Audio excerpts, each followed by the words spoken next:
કોણ કોણ ભાઈઓ મકાન બનાવવા જઈ રહ્યા છે અને બનાવવું છે તો જોઈ શક્યો નાનો ફેમિલી માટેનો નકશો અને આખા મકાનમાં શું શું કામ કર્યું છે તે પણ તમને બતાવી દઉં.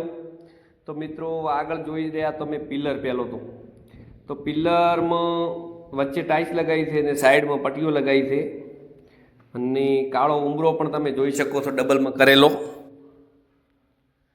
અને ઓસરી છે તમારે 13x8ની 12,000નું એલિવેશન.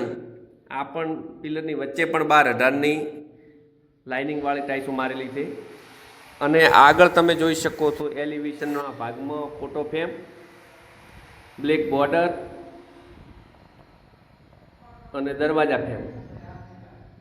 તો મિત્રો રાઇઝર પણ તમે નીચેલા ભાગમાં ડિઝાઇનનું થોડુંક જોઈ શકો છો. અને નાની ફેમિલી માટે બેસ્ટ નકશો છે આ, જે નાનો પરિવાર હોય તેના માટે.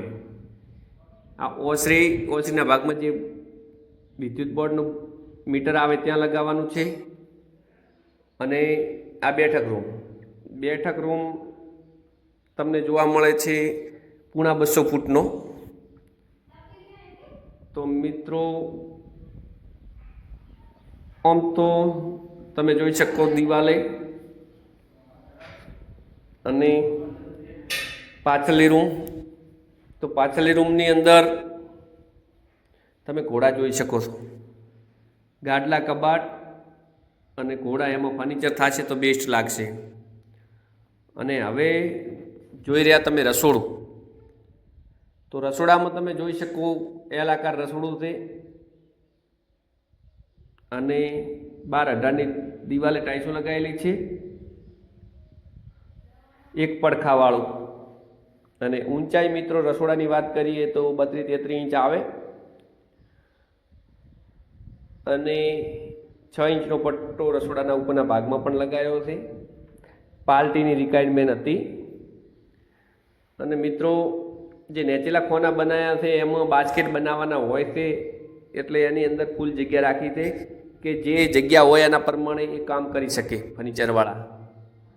તો મિત્રો આ તે બૂટા 2-3 બૂટા લગાવેલા છે ટાઇલ્સના. અને આગળ વાત કરીએ તો સંડાસ બાથરૂમ, જે તમે જોઈ શકો, દૂરથી પણ બતાવું. બધી જગ્યાએ એલિવેશન આગળના ભાગમાં લગાવી દીધી છે. જેમ કે બાથરૂમ તમને બતાવું, તમે જોઈ શકો બાથરૂમ.